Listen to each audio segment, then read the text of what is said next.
For more than 5 decades, Paul McCartney carried the weight of unfinished conversations with George Harrison, two of the most influential musicians of the 20th century.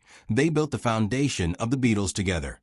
Yet their relationship was marked by misunderstanding, artistic conflict, and a silence that neither could quite break until it was almost too late. But recently, in candid interviews and reflections, Paul has finally opened up about the complexity of his bond with a quiet guitarist who stood beside him during the band's most transformative years. The story of Paul and George begins not with screaming fans or record-breaking albums, but with two boys on a Liverpool bus in the mid-1950s. Paul was the confident one, already gaining attention for his musical abilities and natural charm. George was younger, still finding his voice, literally and figuratively. Their connection started simply, a shared passion for the emerging guitar-based music that was changing popular culture. While their peers were focused on academics and social hierarchies, Paul and George talked about Elvis, Buddy Holly, and the raw energy of American rock and roll.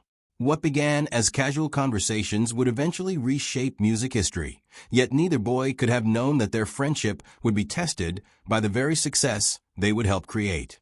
Paul has reflected extensively on those early years, remembering George as a determined teenager who practiced guitar until his fingers bled, sketching instruments in his school books during class.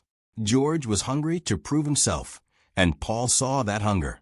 When Paul joined John Lennon's group, the Quarrymen, it was Paul who vouched for George, despite John's initial skepticism about the younger musician's age and inexperience.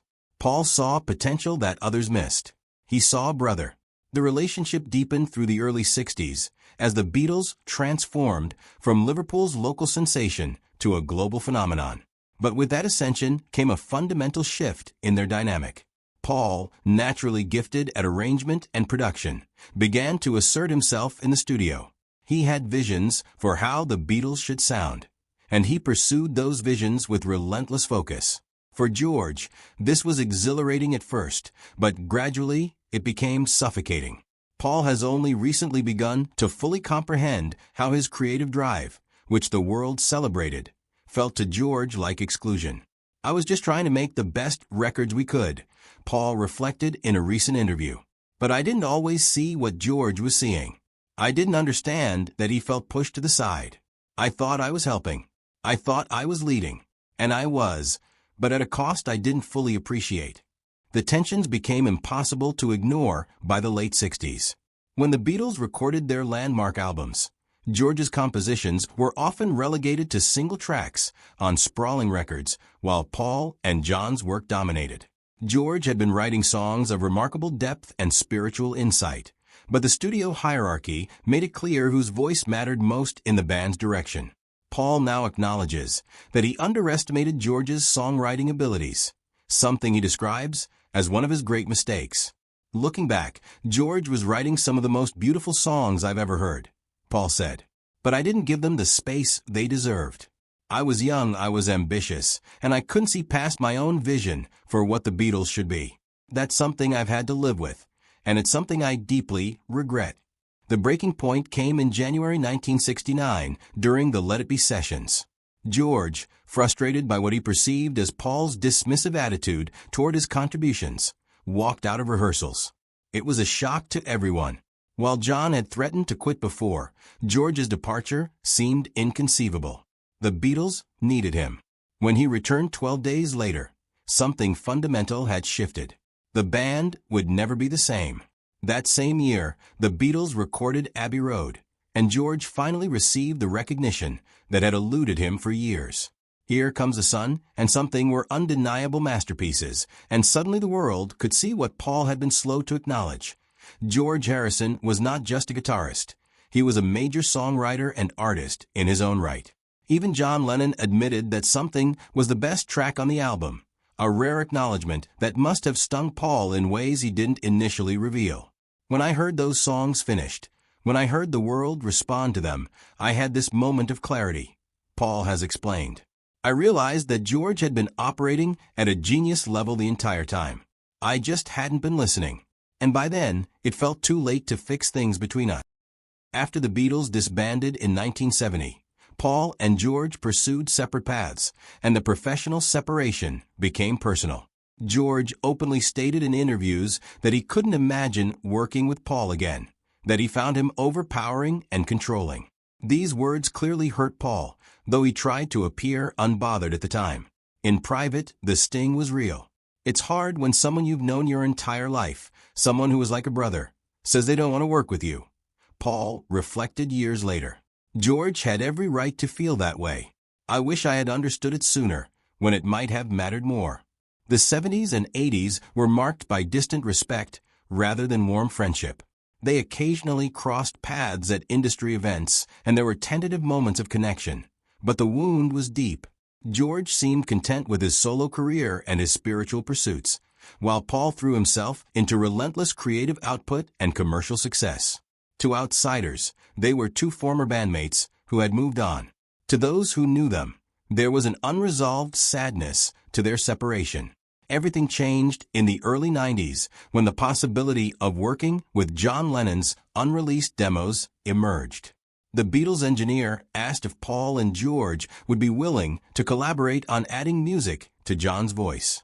It was a chance to reunite, however briefly, and to create something meaningful from what had been lost. George, perhaps softened by time or aware of life's fleeting nature, said yes.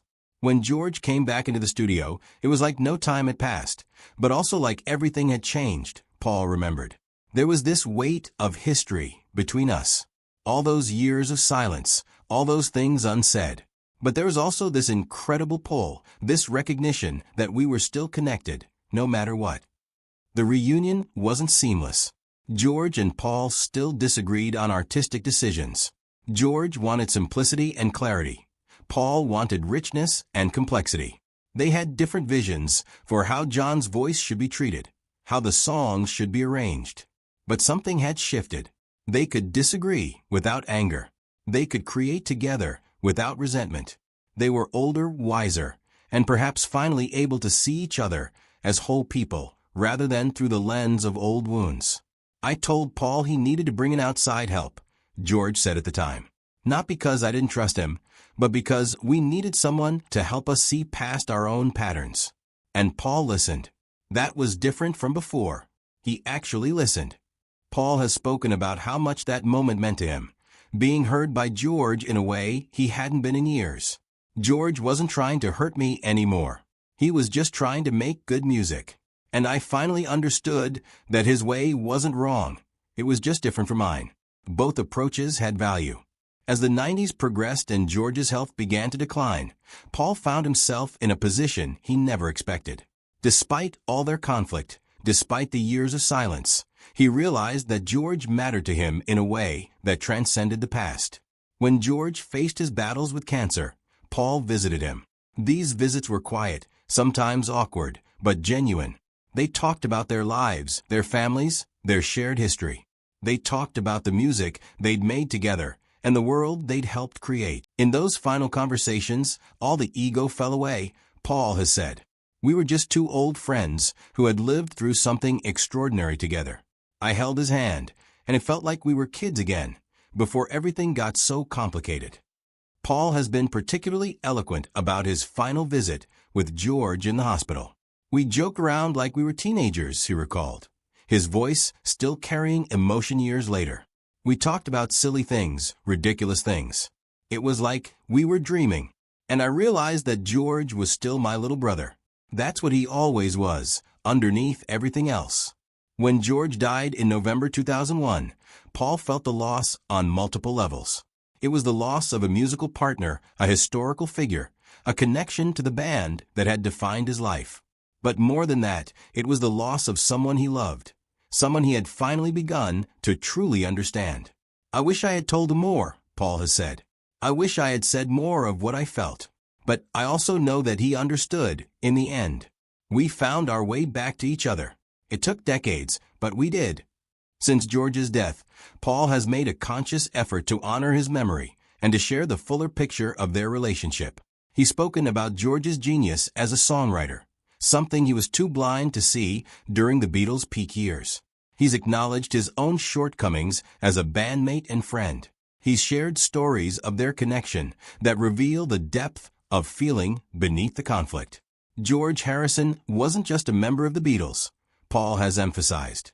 He was one of the greatest songwriters and musicians of our time. And I'm proud to say that, now that it matters. I just wish I'd said it when he was alive to hear it. Paul has also found ways to keep George present in his life. He speaks of a tree that George gave him, planted near his home, and how he whispers George's name whenever he passes it. He's mentioned how George's son and his own daughter remain close, carrying forward a connection that transcends the old tensions. In these gestures, there's a kind of healing, a way of maintaining the bond that death could not sever. The story of Paul McCartney and George Harrison is ultimately a story about the complexity of human relationships. It's about how ambition and love can coexist, how creativity can both unite and divide. It's about how we often fail to see the people closest to us until it's almost too late, and how grace sometimes offers us a second chance to make things right. George was my brother, Paul has said simply in recent years. Not just in the band, but in my life. And I'm grateful that we found our way back to each other before the end. I'm grateful that we had those final conversations, even if we didn't say everything that needed to be said. In many ways, we didn't need to. We already knew. For Paul McCartney, finally breaking silence about George Harrison has been an act of love, a way of ensuring that the world understands not just George's artistic contributions, but the profound personal connection that bound them together. It's a silence broken not with bitterness or regret, but with understanding and a deep, enduring affection that no amount of time or conflict. Like, subscribe, and follow for more.